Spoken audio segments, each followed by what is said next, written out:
Bonjour à tous et bienvenue sur boursicoté.com pour cette nouvelle analyse technique du CAC 40 en clôture, avec une baisse donc qui suit le fort mouvement qui a eu lieu sur l'ensemble des indices mondiaux vendredi, donc qui se poursuit puisqu'après une ouverture donc suite à un gros gap baissier de continuité, eh bien le CAC 40 poursuit donc ce mouvement baissier et clôture en baisse à 5241,55 et repère 2,19% par rapport à la clôture de la séance de vendredi. Alors vendredi, on avait eu ici un signal assez fort, on avait déjà un pré-signal baissier, je vous l'indiquais, avec ici cette attaque bol inférieur, retour sur moyenne mobile 20 exponentielle. Je vous disais que c'était potentiellement une possible point d'entrée pour jouer le mouvement baissier et qu'il fallait vraiment valider la rupture ici de cette moyenne mobile pour sortir de cette dynamique baissière. Ça n'a pas eu lieu. On a ouvert ici sur un gros gap baissier, on a inscrit un fort mouvement avec de forts volumes et ici on continue aujourd'hui et on vient rejoindre ici la zone majeure des 5248 points.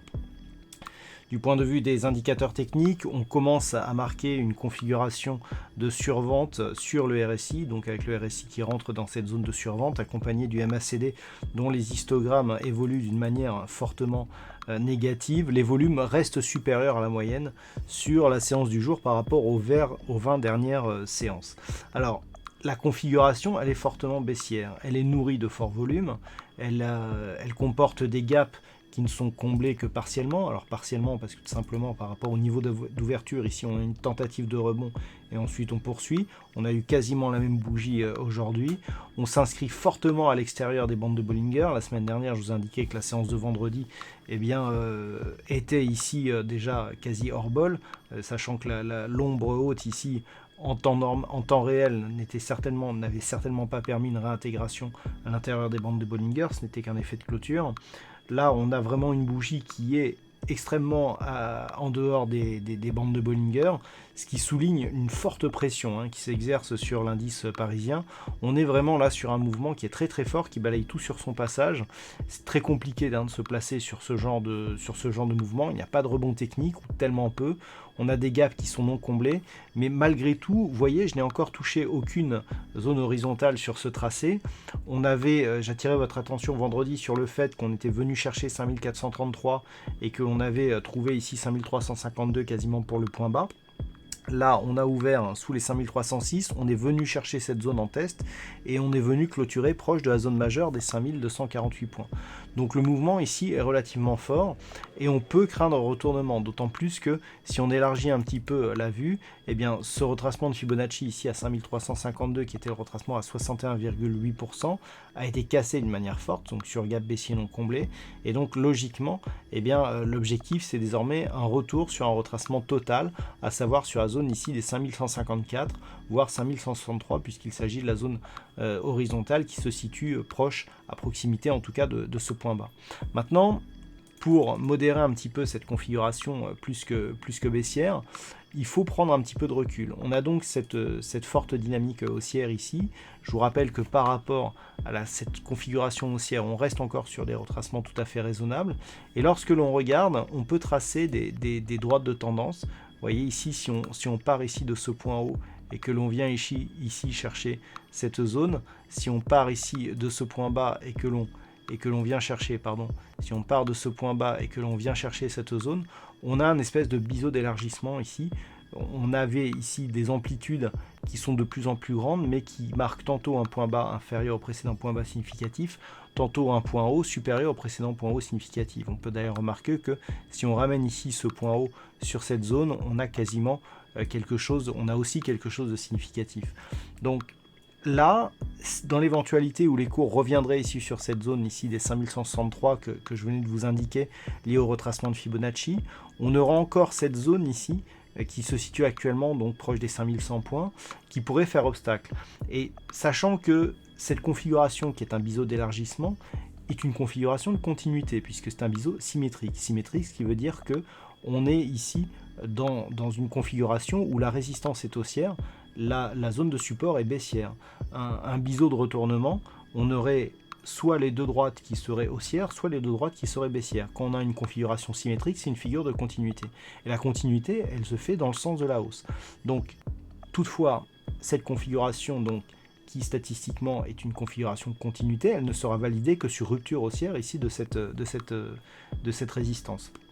Malgré tout, chaque configuration chartiste a des pourcentages de probabilité de réussite, et pour invalider cette figure, il faudrait casser donc cette zone de support, cette zone de support descendante.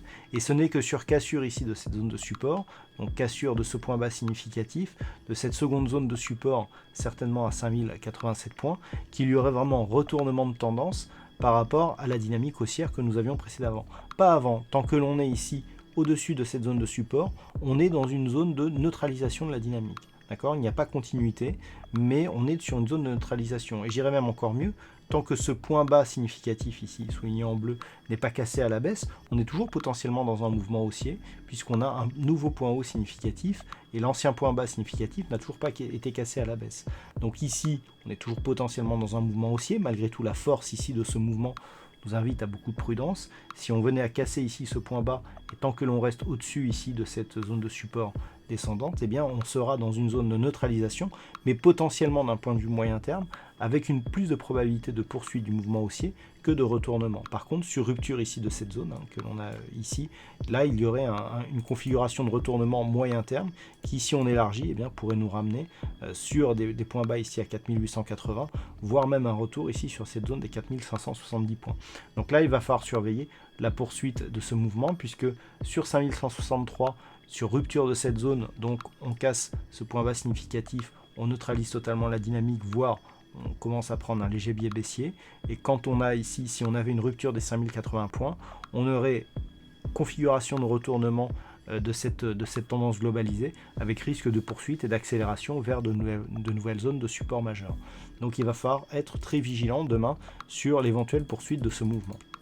Par contre, d'un point de vue très court terme, vu la configuration extrême que nous avons aujourd'hui, il n'est pas impossible que nous ayons un petit rebond technique. Alors le rebond technique deviendrait rebond de retournement déjà si on arrivait à combler totalement cette zone des 5352 points, mais aussi le gap qui a été ouvert vendredi matin.